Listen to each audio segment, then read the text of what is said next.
kaidah yang kedua, segala yang datang dari Allah itu tidak mungkin buruk. Tidak mungkin. Kenapa kita diminta untuk taat dengan mutlak? Karena segala yang datang dari Allah pasti baik. Ya, pasti baik. Karena Allah menurunkan segala maslahat sesuai kebutuhan kita. Cuma manusia kadang-kadang, menginginkan sesuatu dengan pikiran pendeknya yang bukan kebutuhannya. Al-Baqarah 216. Agak pelan-pelan kita ya.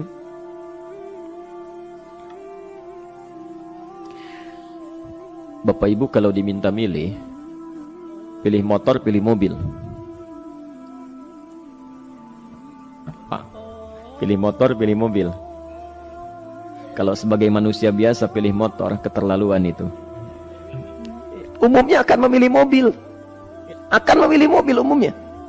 Tapi kadang-kadang kita menginginkan sesuatu yang tinggi, menurut Allah itu bukan kebutuhan kamu.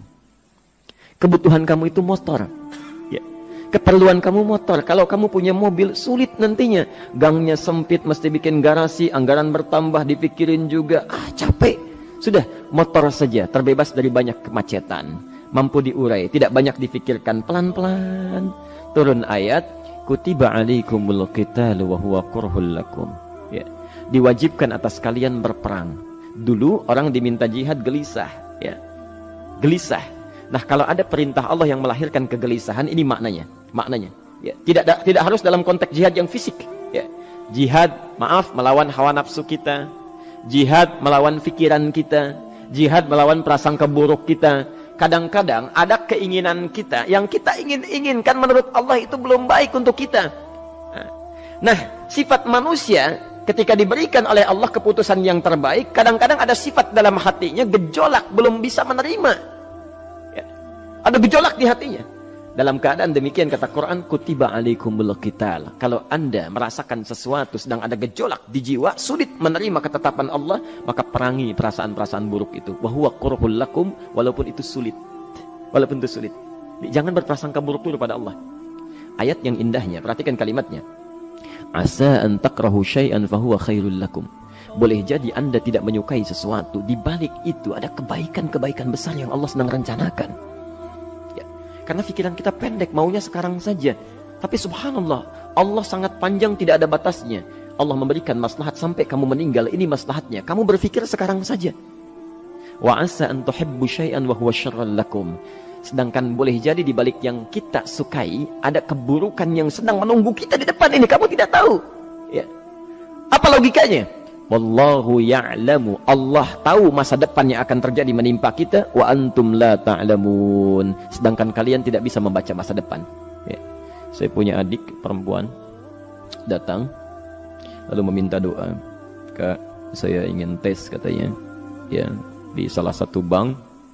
Kemudian sudah pada tahap akhir yang menurut hitung-hitungan manusia dan perkiraannya insya Allah lulus. Karena tidak ada alasan apa-apa lagi untuk tidak meluluskan. Baik, bismillah kita berdoa. Tapi doa kita seperti dibimbing oleh Quran, tidak minta dunia saja. Ya.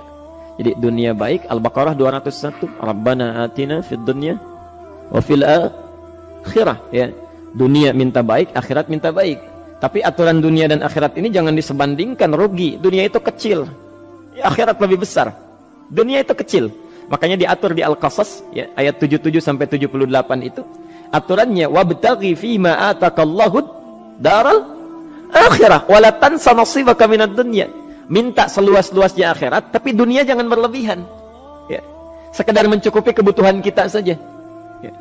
Pakaian, Bapak Ibu sekalian, ya, kita beli pakaian sesuai kebutuhan saja, jangan berlebihan. Ya.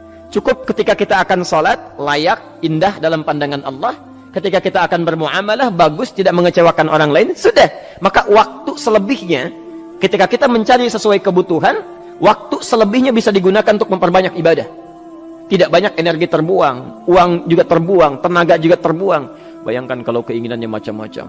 Wah, ingin baju terbaru, ingin tasnya Hermes, mereknya dari Paris, sekarang juga mesti dibeli. Wah, uangnya sudah 400 juta keluar, tenaga mesti keluar, beli tiketnya macam-macam dan sebagainya. Habis waktu untuk mengejar dunia, ibadah tertinggalkan.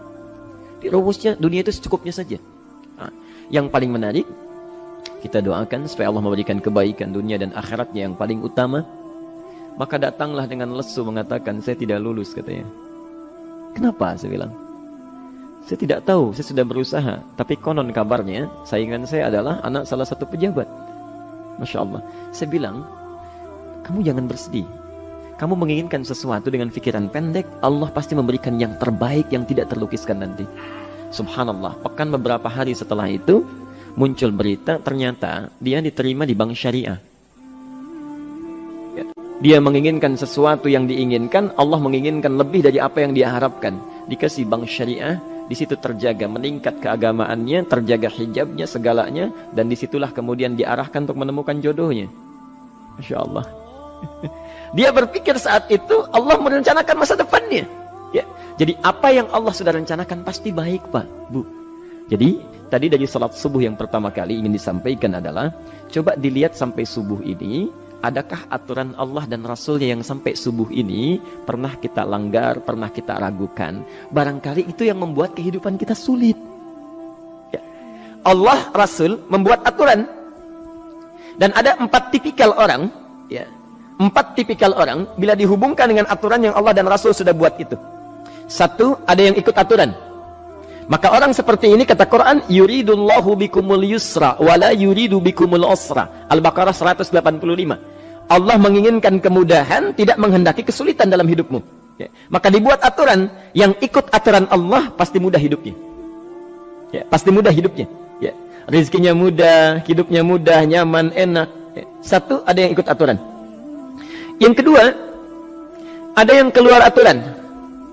Ya. Ini pasti repot. Pasti repot. Di awal-awal seperti menyenangkan, ujung-ujungnya repot.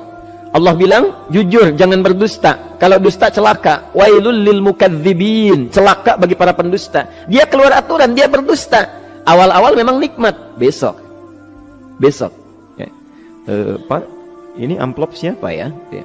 Maaf Pak, ini amplop. Memang ini khusus Pak, anggaran tertentu tidak ada kaitan dengan proyek ini. Padahal ada kaitan dengan proyek, dia sisihkan untuk kepentingan pribadinya. Bohong. Saat itu merasakan enak dapat tambahan, besok-besok dikejar-kejar sama aparat kepolisian. Ya. Celaka. Wail, itu sudah keluar aturan pasti celaka. Ya. Subhanallah. Jadi ada orang kedua keluar aturan. Yang ketiga bikin aturan sendiri. Dikasih aturan, dia bikin aturan sendiri. Subhanallah. Kalau sakit, dibuat ketentuan. Sakit pertama, kalau biasa-biasa saja, ya, subhanallah, ikhtiarnya pergi ke dokter. Seorang sahabat datang kepada Rasulullah, ya Rasulullah, saya sakit, tolong doakan saya. Kata Nabi, idhab ila tabib, pergi ke dokter. Ini orang pintar sekali. Kata orang ini, ya Rasulullah, Anda kan Nabi Rasul, angkat tangan Anda, Allah kan maha menyembuhkan, nanti Allah sembuhkan saya. Cerdas ya? Tapi subhanallah, Nabi harus lebih cerdas, dapat bimbingan dari wahyu. Pergilah ke dokter karena kesembuhan yang telah Allah tetapkan dititipkan di tangan para dokter. Masya Allah, pergi ke dokter. Ya. Itu rumus pertama. Nanti kalau dokter sudah pada hand up, ya, angkat tangan tidak mampu menyembuhkan, itu tandanya Allah ingin langsung menyembuhkan tanpa turut campur makhluk yang ada. Maka kaidahnya akan berubah nanti, ya, dari kaidah biasa kepada kaidah Al-Anbiya ayat 83 sampai 84. Itu aturan yang menyembuhkan langsung dari Allah Subhanahu wa taala. Tapi kalau Anda sakit, perginya ke dokter. Ya. Cuma ada manusia bikin aturan sendiri. Sakit, pergi ke dukun. Ya. Dukun nggak bisa, pergi ke paranormal. Dirinya pun sudah nggak normal. Makanya disebut paranormal karena nggak normal. Ya. Tapi didatangi juga gitu, bikin aturan sendiri. Karena itu jadi lebih sulit hidupnya. Ya. Doa minta pada Allah kan sederhana. Ya. Doa nggak bayar, nggak ada macam-macam, masya Allah, gampang sebetulnya. Ada kekeringan sekarang kan, banyak kekeringan ya, banyak kekeringan. Dikasih rumus, subhanallah, dikasih rumus yang tidak perlu pakai biaya, meluangkan waktu, itu pun berpahala juga. Dunianya dapat, akhiratnya melimpah. Ya. Dikasihlah salat istisqa, masya Allah, tinggal minta, memohon kepada Allah. Salat, mengangkat tangan, mohon pada Allah, subhanallah. Manusia tidak bikin aturan sendiri. Digarami saja. Orang garamin sayur, dia garamin awan. Cari biaya miliaran, terbang pakai pesawat. Kalau Allah tidak berkehendak, ya sudah. Ya. Ayo silahkan, berapa biaya yang mau kamu kumpulkan? Tenaga yang kamu kumpulkan silahkan aja. Ya. Yang ini hujan, bikin kering lagi di sana. Sana hujan, bikin kering lagi di sana. Mau sampai kapan? Ya. Dikasih yang gratis, tinggal muncul. Cuma manusia bikin aturan sendiri. Ya susah hidupnya. Itu yang ketiga. Yang keempat, ada orang nggak mau diatur. Allah bikin aturan, dia nggak mau diatur. Ya, Masya Allah. Ini yang luar biasa. Inilah yang fasik. Fasik itu keluar dari aturan. Menyimpang. Tidak mau diatur dia. Ya, tidak mau diatur. Karena itu Bapak Ibu sekalian, dari ayat yang pertama ini, ya, mari kita evaluasi sampai dengan hari ini subuh. Dari ayatnya memang sederhana, singkat, padat, cuma satu ayat. Tapi meminta kita untuk melihat, sudahkah sampai hari ini taat pada Allah dan Rasulnya. Yang kedua, ketaatan kita apakah selalu ragu atau sudah melahirkan keyakinan yang paripurna. Ya. Yang ketiga, pelajari aturan-aturan Allah terkait kehidupan kita. Aturan salat, aturan muamalah, ya, aturan beraktivitas, aturan berumah tangga. Pelajari itu supaya mendapatkan kemudahan. Biasanya kesulitan didapatkan karena kita belum mengenal aturan Allah dan Rasulnya.